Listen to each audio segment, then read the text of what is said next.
Hello, band peeps. It's Mr. Kexel here. I'm here to show you how to do our first seventh grade music notation project, which is to write an 8-bar melody. So the first thing you need to do is open Finale Notepad, and after you do that, it's going to show you that document setup wizard that it always shows you. Now go ahead and put the title of your piece in there. It doesn't really matter what it is. You can change it later if you want to. Mine's going to be the Peanut Butter Ballet today. And go ahead and put your name in it and leave everything else blank. Remember, this is basically the size of the digital piece of paper. After this, you need to select your own instrument. So you're going to go to woodwinds or brass or pitched percussion. Remember, pitched percussion is either mallets, no timpani, and or you can do it for a snare drum if you want to. I'm going to do it today for clarinet, so I'm going to add clarinet, and that's it. I'm not going to order. I'm not going to add anything else. Then click next. Now this is going to be 8 measures long, as I said before, and it's going to be in any time signature of your choice. Remember that this little cut time symbol and the 2-2 symbol are the same, and the 4-4 symbol and the common time symbol are actually the same too. We're going to make sure that it's in concert B flat by selecting 2 flats.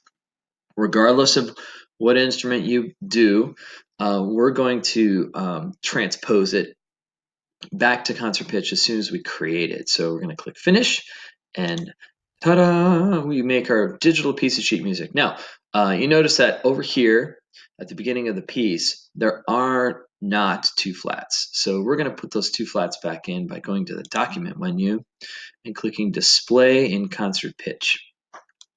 That is going to put 2 flats back on the piece. Now, one of the parameters, one of the rules about this particular assignment is you need to start and end with a B flat. So I'm going to click quarter note, and I'm going to play a B flat. Now I'm just going to go ahead and write my first 2 measures here. Remember, as you write them, they beam together automatically. You can add anything you want.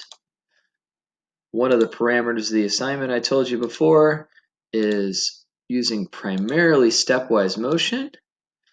And if you do some sort of a big jump, like say this right there, you want to go the opposite direction the next measure, or the next beat, however.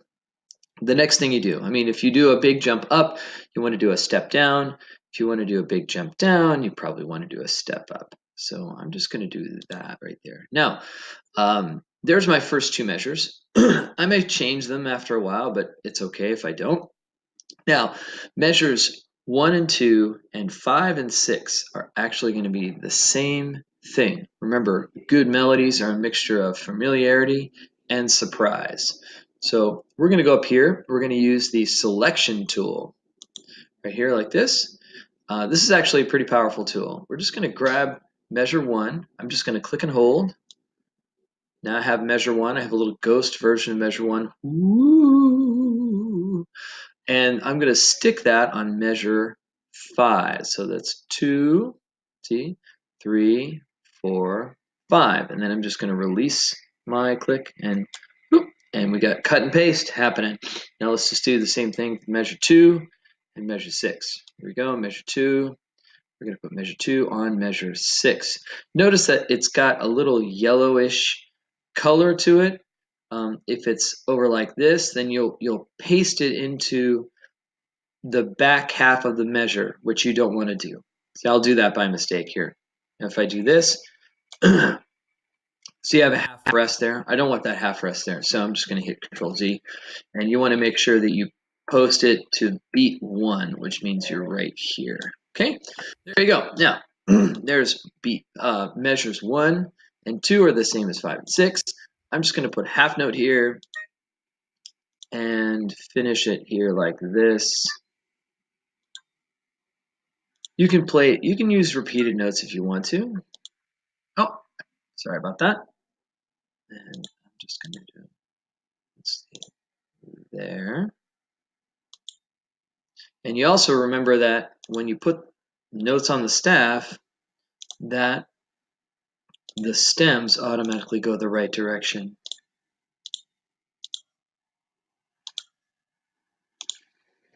All right.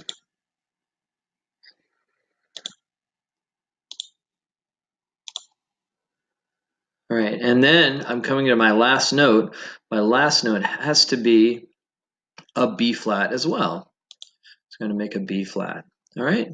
Now I'm just going to hit play and see what it sounds like.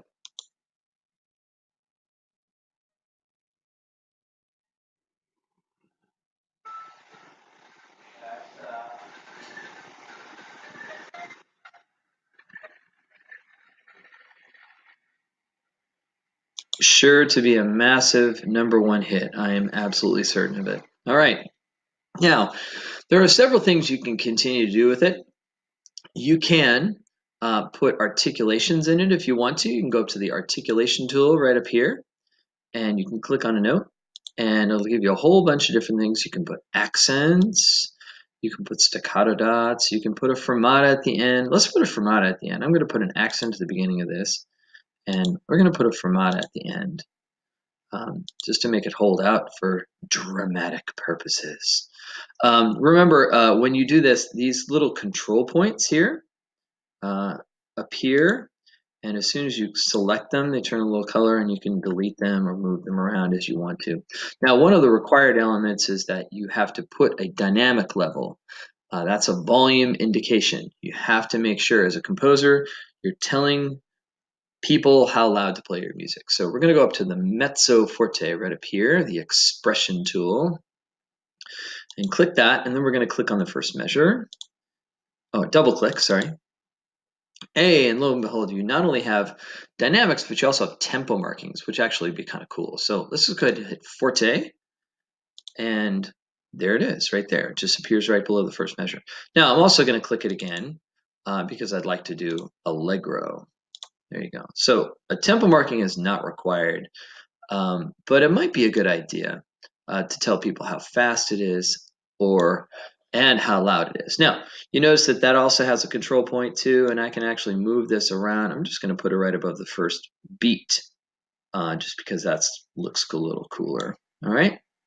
So let's look at all the required elements. First of all, is it playable by a clarinet? Well, looks like it. Does it have 3 different note durations? Well, it has quarter note, eighth note, half note. That's 3. Is it let's see, starting and ending on B flat? Yes. And let's check over here. Yes.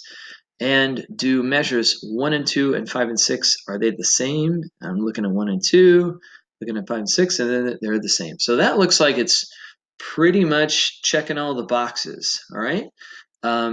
We also have primarily stepwise motion, which makes it really easy to play or sing. And another thing you might want to do is actually try to play it with your own instrument. That'd be really cool. You can listen to it over here on the play button, but actually trying to play what you wrote is a really cool thing. So that is pretty much it. Now we're going to go up to here and click Save As, and we're going to save it in our Finale Files file. I think it'd be a pretty good idea to save it as the, and then put your name, right? Put your name on it. That's it, and then you're ready to turn it in. So hope this was helpful, and I hope you